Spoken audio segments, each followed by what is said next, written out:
వీక్షకులకు స్వాగతం. నమస్కారం. బొత్స సత్యనారాయణ ఈరోజు పెంసాని గారి గురించి మాట్లాడుతూ అమెరికా నుంచి వచ్చాడు, ఆయనకేం తెలుసు, చట్టం తెలుసుకుని మాట్లాడాలంటూ విమర్శిస్తున్నాడు. బొత్స సత్యనారాయణ, నీకు ఏం తెలుసు అని చెప్పి చంద్రశేఖరరావు గురించి మాట్లాడుతున్నావు. ఏ చట్టం తెలుసుకోవాలి, ఆయన ఎందుకు అలా మాట్లాడాడు, ఆ జ్ఞానం నీకు లేకుండా, ఆ సందర్భం ఏంటో నువ్వు తెలుసుకోకుండా సీనియర్ రాజకీయవేత్తమైన నువ్వు ఆ రకంగా మాట్లాడటం సిగ్గుపడేలా ఉంది. అంబటి రాంబాబు అనే వ్యక్తి మాట్లాడిన మాటలకు కౌంటర్గా ఆయన మాట్లాడాడు. దాన్ని నువ్వు నీ భాషలో ఖండిస్తే ఖండించుకో, వార్నింగ్ ఇచ్చే స్థాయి నీకు లేదు, అవకాశం కూడా నీకు పెంబసాని ఇవ్వడు. అది మర్చిపోయి చట్టాల గురించి అవి మాట్లాడుతున్నావు. చట్టం తన పని తాను చేసింది కాబట్టి అంబటి రాంబాబు వాళ్ళు జైల్లో మగ్గుతున్నాడు. నీకు కూడా ఆ కోరిక ఉంటే నువ్వు కూడా ఆ భాష మాట్లాడితే నీకు కూడా సినిమా చూపిస్తారు, లోపలేస్తారు. పోలీసులు ఏంటో వాళ్ళ తీరు ఎట్లా ఉంటుందో, వాళ్ళ వ్యవహారం ఎట్లా ఉంటుందో నీకు చూపిస్తారు.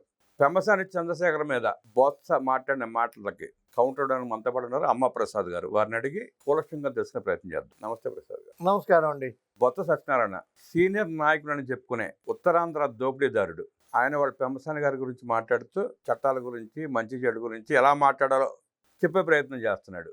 బొత్స వ్యాఖ్యలు ఎట్లా చూస్తున్నారు, చంద్రశేఖరరావు ఏం మాట్లాడారు, ఏ సందర్భంగా మాట్లాడాడు మాట? పెంబసాని గారు అమెరికా నుండి వచ్చావు అని బొత్స సత్యనారాయణ గారు, సత్యబాబు గారు అలియాస్ సత్యబాబు గారు అంటానికి సరిపోరు.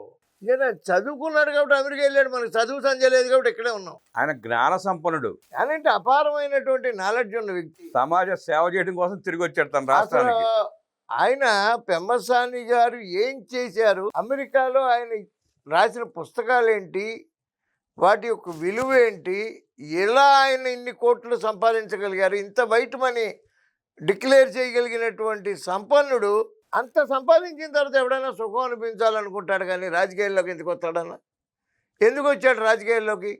చంద్రబాబు నాయుడు గారి కష్టం చూసి ఆ కష్టంలో నేను కూడా భాగస్వామ్యం కావాలని ప్రజాసేవ నిమిత్తం కోట్ల ఆదాయం వదులుకున్న వచ్చిన వ్యక్తిని చదువు సంధ్య లేకుండా గుమాస్తాగిరి చేసి వేల కోట్ల రూపాయలు సంపాదించి ఒక రాజకీయ ముసుగులో వ్యాపారం చేసి కోట్ల రూపాయలు సంపాదించినటువంటి సత్యబాబు గారు మాట్లాడటం అంత భావ్యం కాదు. సత్యబాబు గారు అంటే అంతో ఎంతో సాఫ్ట్ కారణం నాకు కూడా ఉంది. ఆయన ఎంత అవినీతి చేసి సంపాదించినప్పటికీ కొంచెం మిగతా వాళ్ళకంటే కొంచెం భిన్నంగా బూతులు మాట్లాడకుండా నలుగురితోనూ సరదాగా ఉంటాడని ఒక అభిప్రాయం నాకు. పెంబసాని గారిని విమర్శించేటప్పటికి అభిప్రాయం కూడా పోయింది. ఉమ్మడి గుంటూరు జిల్లాలో ఎవరినడిగినా చెప్తారు పెంబసాని చంద్రశేఖరరావు ఆ జిల్లాకి ఏం చేశాడో, ఎంత సర్వీస్ చేస్తాడో, ఎంతమందిని ఆదు. ఆయన వేరండి, ఆయన వచ్చిందే సర్వీస్ మోటింగ్కి. ఆయన సర్వీస్ చేస్తాడని మనం పదే చెప్పక్కలేదు. ఆయన సర్వీస్కి అంకితం అయిపోయిన వ్యక్తి. ఎంపీ కాకముందే, రాజకీయాల్లోకి రాకముందే ఆయన చేసిన సర్వీస్ సేవలు బోర్డు సర్వీస్ చేసుకుంటూనే వచ్చాడు ఆయనకి ఈ పదవి అనేది చాలా చిన్నది. ఈ కేంద్ర మంత్రి అయినా, ఎంపీ అయినా ఇవన్నీ తృణప్రాయం ఆయనకి. ఇంచేతంటే ఆయన already రెండెడ్ to service, completely dedicated to service. రాజకీయ ముసుగులో దోపిడీకి అలవాటు పడిపోయిన బొత్స సత్యనారాయణ లాంటి కూడా ఆయన గురించి మాట్లాడటం. బొత్స సత్యనారాయణ చెప్పాలంటే ఏ వ్యాపారాలు చేసేసారు ఏంటి ఇన్ని కోట్లు రావడానికి అని అడగాలి. వ్యాపారాలు చేశాడు అంతే మరి. సారా వ్యాపారాలకిను చీప్ లిక్కర్ వ్యాపారాలు, సారా వ్యాపారాలు. ఎన్టీ రామారావు గారు లిక్కర్ బ్యాన్ పీరియడ్ లో హైదరాబాద్ నుంచి మనుషుల్ని తీసుకెళ్లి డైజీ ఫామ్ కళ్ళు కలిపినటువంటి ఇవన్నీ చాలా ఉన్నాయి తెలుసుకోవాలంటే.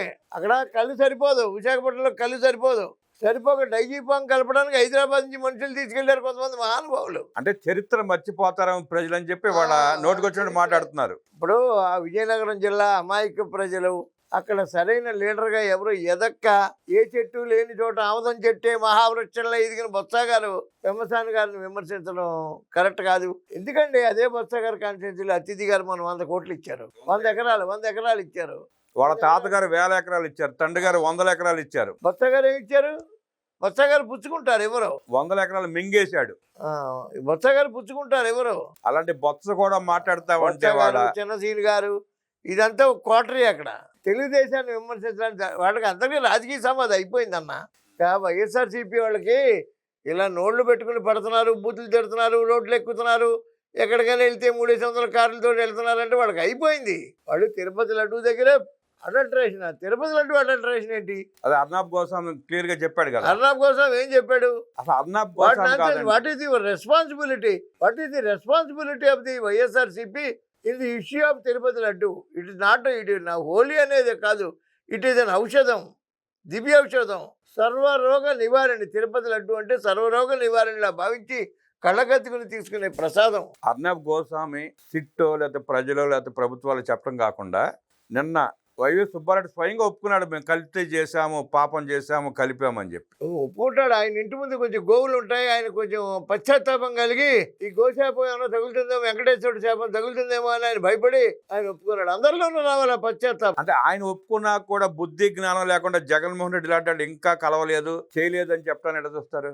చెప్పడం అంటే అన్న, ఇసుక నుండి తైలంబు తీయవచ్చు, చేరి మూర్ఖుడు మనసును అంజంబు చేయలేమని వైఎస్ఆర్సీపీలో ఉన్నటువంటి కార్యకర్తలు, నాయకులు మూర్ఖంగా మాట్లాడితే మనం దానికి చెప్పగలిగింది ఏం లేదు. మూర్ఖంగా అడల్ట్రేషన్ ఈజ్ కన్ఫర్మ్డ్ అనేది సిట్ ఇచ్చిన తీర్పు. What is meant by adulteration? వాళ్ళకి తెలియకపోతే అడల్ట్రేషన్ ఇంగ్లీష్ లో కొట్టి దానికి తెలుగు అర్థం తెలుసుకోమనండి. ఇప్పుడు గత వారం రోజులుగా అంబటి రాంబాబు వ్యాఖ్యల కోపం వచ్చి తిరగబడ్డ తెలుగుదేశం పార్టీ శ్రేణులు ఆయన ఇంటిని ముట్టడించి క్షమాపణ చెప్పమని కోరిని. దానికి క్షమాపణ చెప్పకుండా తన మనుషుల చేత తన ఇంటిని ధ్వంసం చేపించుకుని టీడీపీ అభిమానుల మీద, ఎమ్మెల్యే మీద నెప నెట్టు వేసి జైల్లో కూర్చున్నాడు. అలా మరి ఇప్పుడు ఆయన ఇల్లు ధ్వంసం చేయడం అంటే ఒకటి పాయింట్. వైఎస్ఆర్సీపీ అధికారంలో ఉండగా తెలుగుదేశం పార్టీ ధ్వంసానికి వచ్చారు కదా, తెలుగుదేశం పార్టీ మీద దౌర్జన్యానికి వచ్చారు కదా వైఎస్ఆర్సీపీ. ఆ రోజు టీడీపీ వాళ్ళే బాధితులు, ఇవాళ కూడా టీడీపీ వాళ్ళే బాధితులు. నేను చెప్పేది అదే చెప్పబోతున్నా. తెలుగుదేశం పార్టీ ఆఫీసు మీద ధ్వంసానికి వచ్చారు కదా వాళ్ళు. ఏ రోజునైనా 40 సంవత్సరాల సుదీర్ఘ రాజకీయ చరిత్రలో చంద్రబాబు నాయుడు గారు ఎక్కడైనా దౌర్జన్యం చేయించటం ఉందా? లేదు కదా. అంటే దౌర్జన్యం అనేది వాళ్ళకి బ్లడ్లో ఉంది, పేటెంట్ రైట్స్ వాళ్ళకి. అంచేత వాళ్ళ మీదే వాళ్ళు దౌర్జన్యం చేసుకుంటారు. మాట్లాడిన భాషకి తిరగబడ్డ తెలుగుదేశం పార్టీ శ్రేణులకు క్షమాపణ చెప్పకుండా నీ మనుషులు పిలిపించుకుని నీ ఇంటిని నువ్వే పాడు చేసుకుని జగన్మోహన్ రెడ్డి తీసుకొచ్చి నాటకాలు ఆడతావా? మళ్ళీ కులం కాడి తీస్తారా అక్కడ? అన్నా, నేను వీడియోలో అనకూడదు మాట.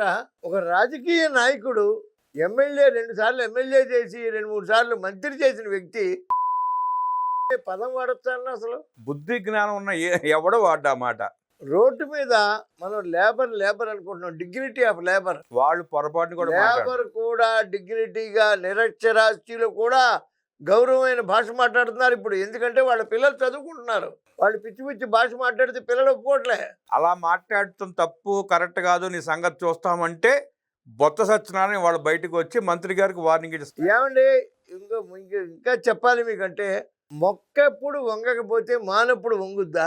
వైఎస్ఆర్సీపీ అధికారంలోకి రాగానే కొడాలి నాని గారు కొడుకును గెలిపించుకోలేకపోయినా నువ్వు ఎందుకు బతికుండటం అని చంద్రబాబు నాయుడు గారిని 73-72 ఏళ్ల వయసు ఆ రోజుకి చంద్రబాబు నాయుడు గారు ఆయన్ని అనటం అనేది ఎంత తప్పండి. అలాంటి సన్నాసిని గారు అని కూడా సంబోధించాల్సిన అవసరం. అంటుంటే వైఎస్ఆర్సీపీ నాయకులందరూ నమ్ముకున్నారు. మీరు అలాంటి సన్నాసిని గారు అని సంబోధించాల్సిన అవసరం లేదు. వాళ్ళకి ఆ స్థాయి లేదు. గారు అనిపించుకునే స్థాయి వాళ్ళకి లేదు. వాళ్ళకి గారు అనిపించుకునే స్థాయి వాళ్ళకి లేకపోయినా ఆంధ్రప్రదేశ్కు ఉన్నటువంటి 175 మంది గత ఎమ్మెల్యేల్లో ఒక ఎమ్మెల్యే, ఒక 15-20 మంది మంత్రుల్లో ఒక మంత్రి.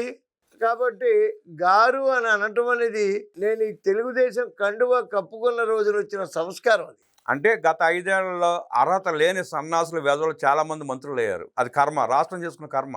ఇప్పుడు ఎలా ఉండాలంటే, సంపాదించిన ప్రతివాడు తెలివైనవాడు కాదు, తెలివైన ప్రతివాడు సంపాదించాలని లేదు. ఇవాళ ఉన్నటువంటి రాజకీయ చదరంగంలో, మనకు ఉన్నటువంటి రాజకీయ కలుషిత వాతావరణంలో, కలుషితమైపోయినటువంటి కుళ్ళు రాజకీయాల్లో ఒక కోదండరామ్ గారు లాంటి వ్యక్తి నెగ్గడం, ఒక పార్టీలతో సంబంధం లేదు, వ్యక్తులుగా చెప్తున్నా, ఒక జయప్రకాష్ నారాయణ గారు లాంటి వ్యక్తి నెగ్గడం, ఒక జేడి లక్ష్మీనారాయణ గారు లాంటి వ్యక్తి నెగ్గడం. ఏమంటే ఇలాగా మేధావులు, సంపన్నులు, ఏ సంపన్నులు? ఆర్థిక సంపన్నులు కాదు, జ్ఞాన సంపన్నులు. ఇవాళ చాగంటి కోటేశ్వరరావు గారు లాంటి ప్రవచనాలు ఎన్నో మనం వింటూ ఉంటాం కదా. గరికపాటి నరసింహరావు గారు ఎన్నో వింటాం కదా. వాళ్ళని పంచాయతీ బోర్డు మెంబర్గా పోటీ చేయమని ఓడిపోతారు. ఎంచేతంటే ఓటుకి 4,000, 3,000 డబ్బులు ఇవ్వాలి. రాజకీయ వాతావరణం కలుషితం అయిపోయింది. అందుచేత ధనం మూలం ఇదం జగత్తులాగా రాజకీయ వాతావరణం కలుషితం అయిపోయి వాళ్ళు మళ్ళీ నెగ్గటం. ఇది ప్రజల దౌర్భాగ్యం. ఇది ఏంటంటే, ఓటుకి 10,000 రూపాయలు తీసుకుంటే 10,000 రూపాయలు బై 365 సంవత్సరానికి కొడితే అది రూపాయలు ఎంత వస్తుంది రోజుకి. ఈ ఓటుకి తీసుకున్న డబ్బు ఈ రూపాయలు 21 రోజుకి వచ్చే డబ్బుతోటి నీ కడుపు నిండుతుందా? నువ్వు ఎలా బాగుపడతావు? ఏ రకంగా బాగుపడి ఆ 3000 4000 కుటుంబానికో 10,000 వస్తాయి. వాళ్ళు గట్టి రాతే ఒక టీ కూడా రావట్లేదు 20 రూపాయలకి. రావట్లే. ఈ డబ్బుకి అత్యంత అల్ప డబ్బుకి నువ్వు ఆధారపడి ఆ రోజు వచ్చే 10,000కో 15,000కో నువ్వు ఆశపడి ఈ ఓటర్ ఏం చేస్తున్నాడంటే ఈ ఇల్లిటరేట్ ఓటర్ అంటే నిరక్షరాస్యులైనటువంటి ఓటర్లు వాళ్ళ గొయ్యి వాళ్ళే తవ్వుకుంటున్నారు. ముందే బతికుండగా గొయ్యి తవ్వుకునేవాడే ఆంధ్రప్రదేశ్ ఓటరు. చీప్ లిక్కర్ తయారు చేసి 100 మంది ఉసురు తీసుకున్న జోగి రమేష్ జైలుకి వెళ్ళి బయటకు వస్తే అతన్ని బయటకు వచ్చిన తర్వాత లోకేష్ గారిని పరుష పదజాలంతో మాట్లాడాడు. అతను తెలుగుదేశం పార్టీ అభిమానులకి కార్యకర్తలకి బాధ అనిపించి క్షమాపణ చెప్పిద్దామని చెప్పి అతని ఇంటికి వెళ్ళారు. అక్కడ కూడా ఇదే సీన్ రిపీట్. తన ఇంట్లో తానే పెట్రోల్ పోసుకుని తగలబెట్టుకుని వీళ్ళ మీద తోసి అవాకులు చవాకులు పేలుతూ మళ్ళీ జగన్ రెడ్డిని పిలిపించుకున్నాడు నిన్న. ఆ జగన్ రెడ్డి కూడా ఆ యాత్రని పరామర్శ యాత్రలా కాకుండా ఏదో అట్టాసంగా ఆర్భాటంగా ఒక 1000 మందిని పోగు చేసుకుని ఆ ఇంటికి వెళ్ళి నవ్వుకుంటా ఏకైకలో పక్కపక్కలు ఆ ఇంట్లో మాట్లాడుకోవటం వాళ్ళిద్దరు. బయట 2 కార్యకర్తలు చనిపోయారు. ఆ ఊసు ఎత్తకుండా ఆ కార్యకర్తలని ఓదార్చకుండా మాట్లాడకుండా ఆ కుటుంబాల జోలికి వెళ్లకుండా ఇకిలిచ్చుకుంటా బయటికి వెళ్ళిపోయిన జగన్మోహన్ రెడ్డి మనస్తత్వాన్ని జోగి రమేష్ అరాచకాన్ని ఎట్లా చూస్తారు అట్లా మాట్లాడుతారు. అసలు మనం పరామర్శించామంటే ఏంటి? పరామర్శ అనే దానికి అర్థం ఏంటి? వాళ్ళు బాధలో ఉన్న వాళ్ళని ఓదార్చడం. అమ్మా నేనున్నాను మీకు ధైర్యంగా, మీరు ధైర్యంగా ఉండండి. నీ భర్త జైలుకి వెళ్తే వెళ్ళి ఉండొచ్చు, ఇవాళ కాకపోతే రేపు వస్తాడు, నేనున్నాను, మీరేం బాధపడకండి, నేను తండ్రిలాగా నేను ఉంటాను, ఇక్కడ అన్నలాగా నేనుంటా అనుకుని వెళ్ళిన ఓదార్పు యాత్రకిను 300 కార్లు వేసుకుని జాతరలాగా వెళ్ళిన దాన్ని ఓదార్పు యాత్ర అంటారా? కాదు కదా. ఎక్కడికక్కడ అల్లజడి సృష్టించాలి, అరాచకం. ఓదార్పుకి పరామర్శ కూడా అర్హత ఉండాలిగా. ఎవడి ఇంటికి పడితే ఆడింటికి, ఒక దొంగ ఇంటికి, దోపిడీదారుడి ఇంటికి, కల్తీ మద్యం తయారు చేసి ప్రజల ప్రాణాలతో చెలగాటం వాడి ఇంటికి వెళ్తున్నాడంటే అతని మనస్తత్వాన్ని ఎట్టా చూడాలి? అంటే ఒకటండి, ఇప్పుడు వాళ్ళ కళ్ళతో చూడాలి మనం ఏదైనా. మనకి కల్తీ మద్యం చేసేటువంటి వ్యక్తి వాళ్ళకి అది ఇష్టం కదా, అలా చేసే వ్యక్తులే వాళ్ళకి కావాలి. గంతకు తగ్గ బొంత అంటారు.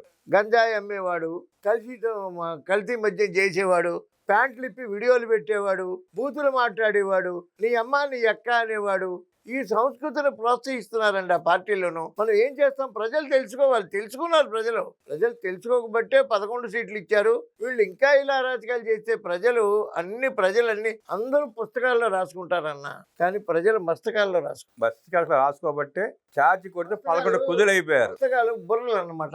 వాళ్ళు బుర్రలో పెట్టేసుకుంటారు. పాపం నేను చదువు లేదు కదా, వాళ్ళు నిరక్షరాస్యులు కదా, పెద్ద పుస్తకాలు తీసేసేసి రాసేసి గ్రంథాలలాగా రాసేరు. ఆహా వీడు బూతులా, అబ్బో మేము ఇక్కడ బట్టలు ఉతికేటప్పుడు, ఇస్త్రీలు చేసేటప్పుడు, లేకపోతే కుండలు గిల్లేటప్పుడు కూడా కోపం వచ్చే మాట్లాడుకొని బూతులు వీళ్ళు మాట్లాడుకుంటున్నారంట చదువుకుని.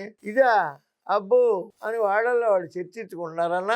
వాళ్ళు మంచి సమాధానం చెప్తారు. రేపు 29లోనూ రాత్రి 7 దాకా ఉంటాయి క్యూలు. ఇంకేదంటే 80-85% పోలేదు. బూతులు మాట్లాడిన రాంబాబుని కల్తీ మద్యం తయారు చేసి వ్యాపారం చేసుకుని డబ్బులు సంపాదించుకున్న జోగి రమేష్ని సమర్థించుకుంటా మాజీ మంత్రి పేద ప్రజలను పీడించుకు తిన్న విడుదల రజని, క్వారీ యజమాని బెదిరించి డబ్బులు తిన్న విడుదల రజని, వ్యవస్థల గురించి పోలీసుల గురించి మాట్లాడటాన్ని ఎట్లా చూస్తారు? అమ్మ విడుదల రజని గారు ఏం విడుదల చేస్తారండి?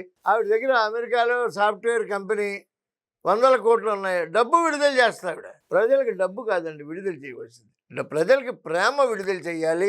ప్రజల ఆస్తులు భక్షించుకుంటుంటే చాలు. ప్రజలకి రోడ్లు విడుదల చేయాలి, ఆరోగ్యం విడుదల చేయాలి, వైద్యం విడుదల చేయాలి, చదువు విడుదల చేయాలి, ఏమంటే పరిశ్రమలు విడుదల చేయాలి, ఉద్యోగాలు విడుదల చేయాలి. కానీ ఆమె దగ్గర డబ్బు ఉంది, డబ్బు విడుదల చేస్తుంది. నోరు ఉంది కాబట్టి వాడు బూతులు విడుదల చేస్తుంది. ఈ రకంగా కనుక వీళ్ళు ఇలా అరాచక శక్తులుగా ప్రవర్తిస్తే ఓడిపోయారు. ఓకే, ఓడిపోయిన వాడికి మళ్ళీ రావాలని ఉంటుంది కదా. ఇదిగో నేను గత 5 ఏళ్లలో ఇవే చేశాను, ఇవి చేయలేదు, ఈ పనులు చేశా, నేను బటన్ నొక్కా, డబ్బులు కొట్టా, ఈ పనులు చేయలేదు, అది పొరపాటు అయింది, నేను తెలుసుకున్నా, ఇదిగో ఇవి చేస్తా, ఈ పని చేస్తా, ఇదిగో చంద్రబాబు నాయుడు గారు ఇక్కడ దాకా చేశారు, దాన్ని ఇంకింత చేస్తా నేను, అట్లా చెప్పి సమీక్షించుకుంటే బాగుండేది. అలా సమీక్షించుకొని ప్రజల్ని కన్విన్స్ చేసి ప్రజలకి నువ్వు ఏం చెయ్యబోతున్నావో, ఏం చేసావో చెప్పు, ఏం చేయగలవో చెప్పు, ఏం చేయబోతున్నావో చెప్పు, దాని మీద మీ మైలేజ్ పెరుగుతుంది తప్ప నీ అమ్మ నీ అక్క అని ప్రతి వాడిని తిడితే మైలేజ్ పెరగటం అనేది అసంభవమైన విషయం. నిన్ను తిడితే నేను గొప్పవాడిని కాదు, నేనేంటో రుజువు చేసుకుంటే గొప్పవాడిని అవుతాను. ఈ చిన్న లాజిక్ వాళ్ళు మిస్ అవుతున్నారు. అలాగే లాజిక్ ఎలా మిస్ అవుతున్నారో, ఒక ఎన్నికలు మిస్ అయ్యారు, మళ్ళీ ఎన్నికలు మిస్ అవుతారు, రాబోయే ప్రతి ఎన్నిక మిస్ అవుతూనే ఉంటారు. తులసివనం లాంటి రాజకీయాలకు గంజాయి మొక్క లాంటి జగనెడి దొంగల ముఠా చేరి కలుషితం చేసిందని చంద్రబాబు నాయుడు గారు ప్రక్షాళన చేసుకుంటా గంజాయి మొక్కను తొలగించే ప్రయత్నంలో ఉన్నాడని, ఈ రాష్ట్రాన్ని అభివృద్ధి చేసి ఈ ప్రజలకి ఏదైతే హామీ ఇచ్చారో ఉద్యోగ కల్పన కల్పించి ఆయన ఇచ్చిన ప్రతి వాగ్దానాన్ని నెరవేర్చుకుంటూ జగన్మోహన్ రెడ్డి లాంటి దుర్మార్గుల్ని ఈ రాష్ట్రం నుంచి తరిమి కొడతారని విశ్లేషించిన అమ్మ ప్రసాద్ గారికి ధన్యవాదాలు తెలియజేస్తూ నమస్కారం.